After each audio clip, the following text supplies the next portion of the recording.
Wilson. Yes, we do. We have David Zaslav, CEO of Discovery, and Ken Lowe, CEO of Scripps. After we know finally this morning, we got the news that the two companies are going to merge, that Discovery is going to be buying Scripps in a deal worth about $15 billion when you include debt. And so the bet seems to be here. David, we'll start with you. The bigger is better. Well, actually, I think we think bigger is better if you have great quality content, great brands, great stories, really strong content that people love. And the thing that we fell in love with Scripps, and we've been kind of dancing together for the past 9 years because we have all been such a great admirer of what Ken built, is home and garden and food have, against a lot of trends, continued to grow, to have great strength, but they have a huge passionate audience. And when you put Scripps together with Discovery, we have 20% of the viewership on cable, but we also have really deep, passionate audiences. At Discovery, we have the #1 channel for men with Discovery. We have OWN, #1 for African American women. We have ID, which is the #1 channel for women in America. And then you put that together with home and garden and food and travel, and we have really most of the really strong quality brands on cable. And so as bundling starts to change, or entertainment packages, over the top, direct to consumer, as all of the ways that content can be carved up comes to play, owning all of this IP, owning all of these channels, we think makes us stronger. But it also makes us stronger because we own all of our content everywhere in the world on all platforms, and so does Scripps. And so it could be that as we come together, we may be the largest content storyteller in terms of global IP, in the world. And so I think it puts us on the right track. All right, David, you mentioned bundles and the way that bundles are changing. Ken, what are the chances we're going to see a Discovery Scripps exclusive bundle available to consumers? Well, I think that's more of a question for David to answer, but back to the reason to put these two companies together. From the Scripps side, it was just the right place for our employees, for our brands, the leadership of David. David and I have been friends for over 30 years, so we know he's focused on the future. The other thing I think is important is both of our companies kind of mirror images of each other with our culture and our core values. Also, they've done a great job in linear television, but we've moved to streaming, to social, to short form. For example, on the Scripps side, a couple of years ago, we created Scripps Lifestyle Studios, which does nothing but just create content, short form, both in social and in short form media. And to give you an example, Tasty, which not too many months ago was the #1 social food website of Buzz, is now been overtaken by us. So in the home category, in the food category, and the travel category on the Scripps side, we're very much active in where we think our companies will tilt together, and that's a global content company that's not just linear television, but also short form video, maybe targeted consumer video. The opportunities are out there. So I think we don't look just at the way we've been distributed in the past. How can we be distributed in the future? And there's nobody better at that than David and his team. So is that going to be a skinny bundle of just exclusive content from you guys? I think you're going to see skinny bundles that are a little bit broader, probably. But our content is inexpensive. We may represent together 20% of the audience on cable, but we probably represent about 8% of the money. But now that you control those now that you have the leveraging power, you could increase the costs, of course, of that Well, there's content. a chance to maybe increase the economics, but the bigger and more important strategic objective is to be on every platform.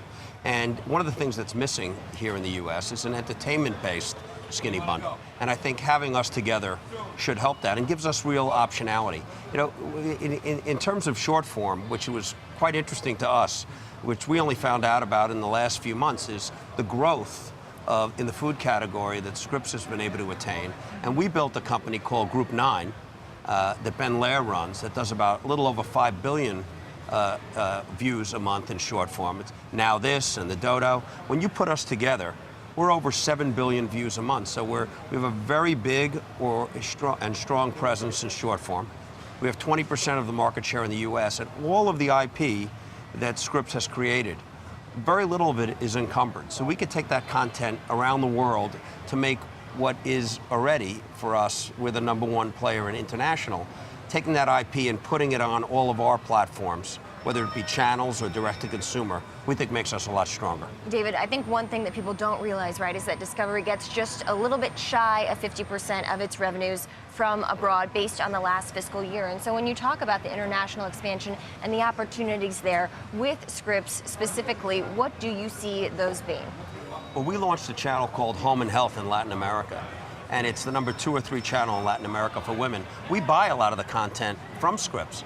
And in fact, one of the things that helped us lean in on this transaction was that content was working so well for us. We wanted more and more of it. So the team was saying, how do we get more of that Scripps content? Because I think it could really advance us. So just taking their content and putting it on our women's channels around the world would be a helper. But also, we could launch a food network or a home and garden network, or we could launch a direct-to-consumer cooking or food or home product, globally, direct-to-consumer. So there's a lot of optionality, and a lot of it's going to be driven by how consumers want to consume content. Talk to us about the synergies here. What are some of the cost savings, and where are those going to be coming from with this tie-up? It won't be coming from content, because the goal will be to invest more money in content.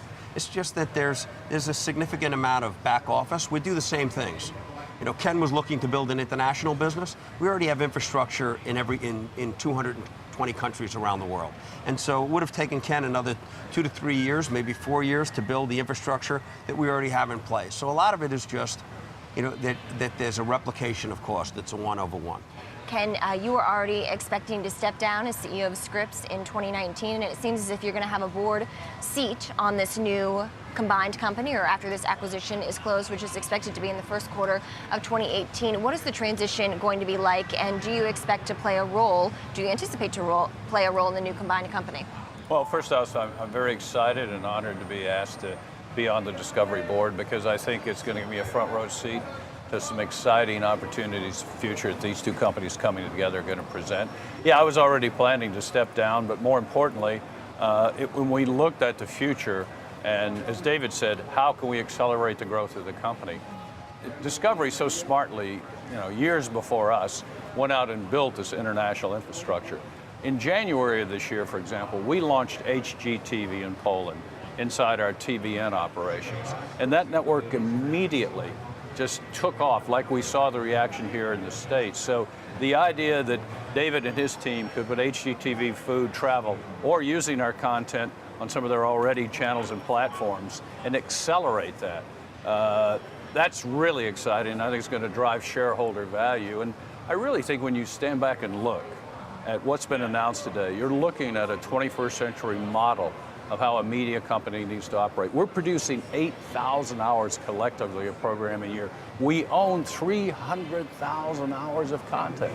So when you think about slicing and dicing, direct consumer, whatever you want to do, we think in the categories that we're in, the brands that we built, we're best in class. Now, there's other opportunities, and as I said, the short form video is just exploding. You think of short form video in our categories, the progress we're already making with millennials in our categories. David's doing the same thing.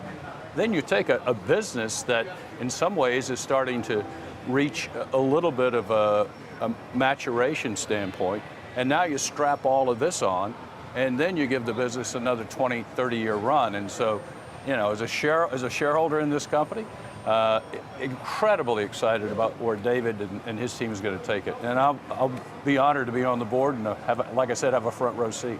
With a lot of this content, too, we know women have been big consumers of it. And so there was a stat that I read this morning that with the combination or with the deal, that 4 of the 5 largest U.S. cable networks that women watch specifically will be, 4 of those channels will be yours in the combined company. And so is the idea to specifically focus on that niche, or with more distribution, are you trying to expand the reach beyond that core female viewership?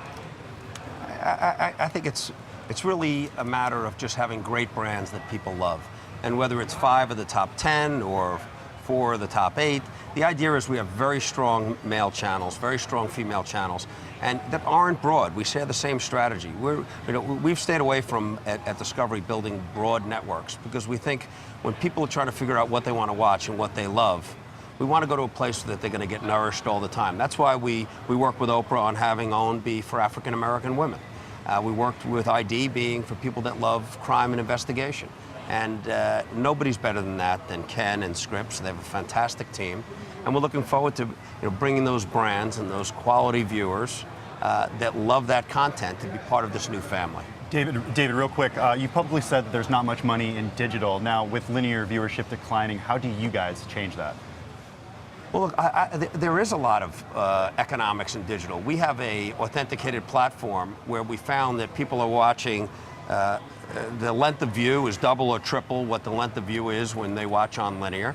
We're able to get much higher CPMs.